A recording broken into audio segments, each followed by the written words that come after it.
한국이 항공기술에서 압도적인 우위를 점하며 KF-21위 6세대 전투기 부품 관련 특허를 독점하자 미국 공군이 충격에 빠졌다.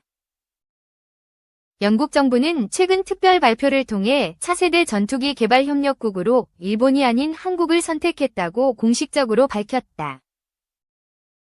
이러한 결정은 한국의 항공기술력이 전 세계적으로 인정받고 있음을 보여주는 사례로, 특히 KF-21의 발전 속도가 예상보다 훨씬 빠르다는 점에서 서방 국가들도 놀라움을 감추지 못하고 있다. KF-21이 본격적인 양산과 함께 지속적인 업그레이드가 이루어지는 가운데 이번에 공개된 6세대 전투기 부품 기술 특허 독점 소식은 국제 방산 시장에서 한국의 입지를 더욱 공고히 하는 계기가 될 것으로 보인다. 특히 한국이 독자적으로 개발한 차세대 스텔스 코팅 기술과 고출력 전자전 시스템이 핵심 요소로 작용하면서 미 공군 내부에서도 한국의 기술력에 대한 재평가가 이루어지고 있다는 분석이 나온다. 미국은 오랫동안 유럽과 아시아 동맹국들에게 자국산 무기 시스템을 표준으로 강요해왔지만 KF-21이 빠르게 발전하며 6세대 전투기 기술을 선점하면서 이러한 전략이 흔들리고 있다. 이번 특허 독점 소식과 함께 영국 정부의 결정은 미국과 일본에 상당한 타격을 줄 수밖에 없는 상황이며, 특히 일본은 영국과 함께 진행하던 차세대 전투기 개발 프로젝트에서 한국에게 자리를 빼앗긴 셈이 되었다. 영국 정부는 성명에서 한국과의 협력이 더욱 현실적이며 기술적 이점이 크다는 점을 강조했고, 일본의 방산 기술 수준이 기대에 미치지 못한다는 평가가 내부적으로 나왔던 것으로 전해졌다. 한편, 한국은 KF-21 개발 과정에서 축적된 첨단 기술을 바탕으로 6세대 전투기 개발에도 본격적으로 착수할 계획이며, 이번 특허 독점이 향후 차세대 전투기 시장에서 한국이 주도권을 확보하는 중요한 계기가 될 것으로 보인다. 미 공군이 충격을 받은 이유는 KF-21이 단순한 4.5세대 전투기를 넘어 6세대 전투기의 핵심 요소를 상당 부분 적용한 기체로 진화하고 있기 때문이다. 이에 따라 미국이 기존의 일본과 협력해 진행하던 방산 프로젝트들의 향방도 불투명해지고 있으며, 향후 한국이 영국과의 협력을 통해 차세대 전투기 시장을 주도할 가능성이 더욱 높아지고 있다.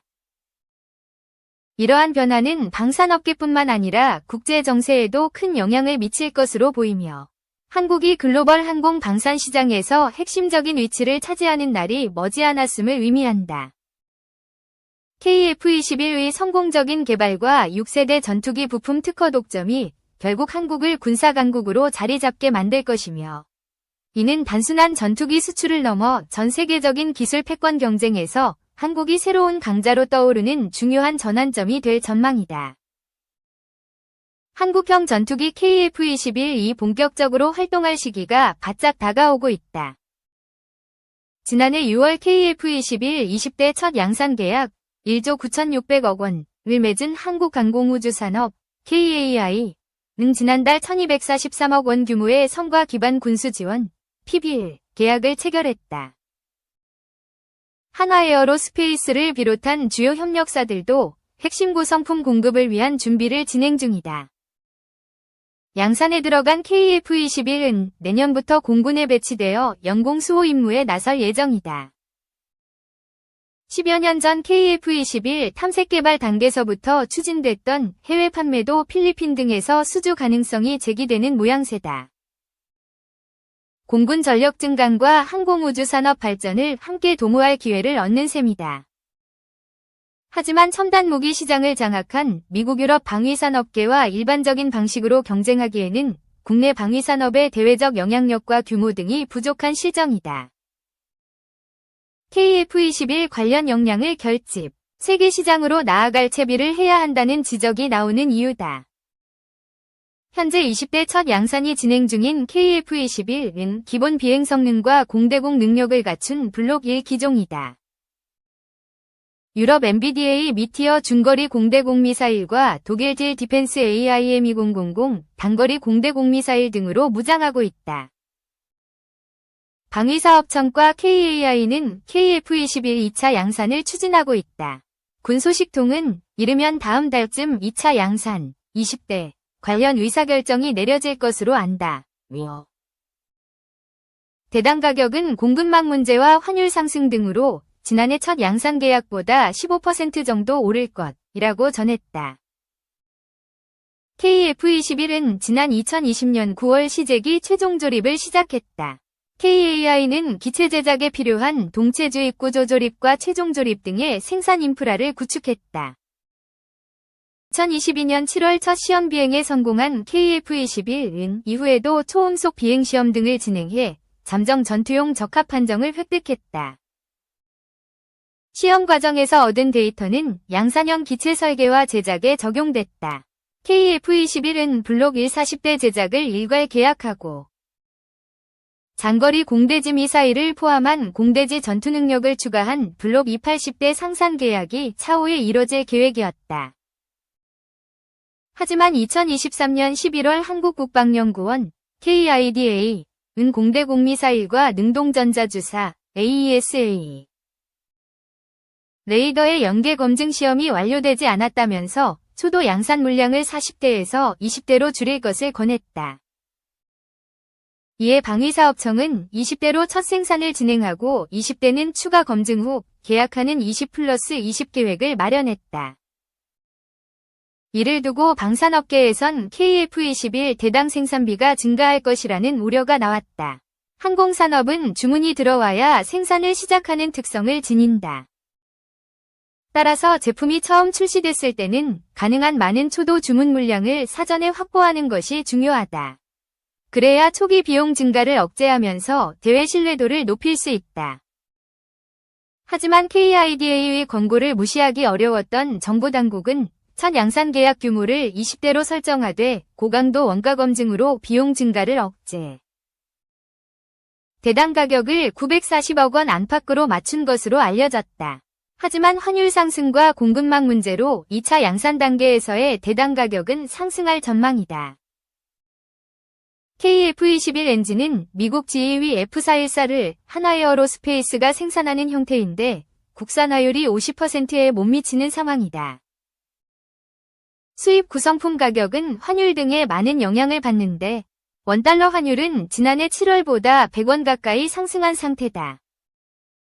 엔진 구성품 외에 정확한 종류가 공개되지 않는 수입 관급 장비 10여 종까지 감안하면 환율이 미치는 영향은 상당한 수준일 것으로 보인다.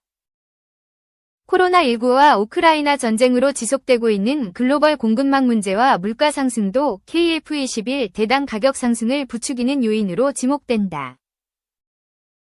이에 따라 KF21 2차 양산 계약이 이뤄지면 대당 가격은 1,000억 원을 넘어설 전망이다. 이 같은 비용 상승을 억제하려면 생산 물량을 최대한 늘려서 규모의 경제를 확보, 비용 절감을 꾀해야 한다.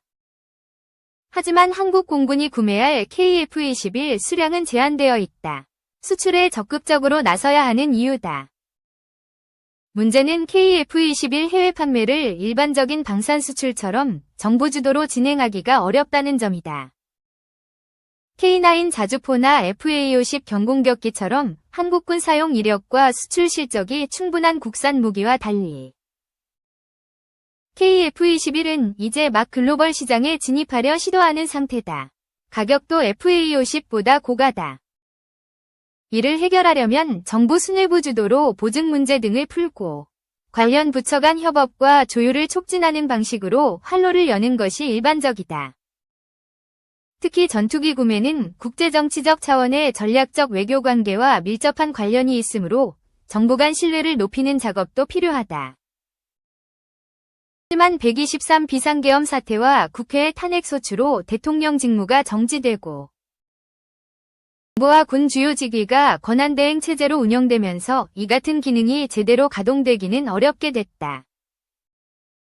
새 정부가 출범하더라도 대외 신인도를 계엄 이전 수준으로 회복하기까지는 시간이 걸릴 수밖에 없다.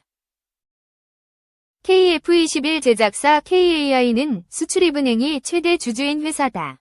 정부에 속해 있다는 이미지가 강하다.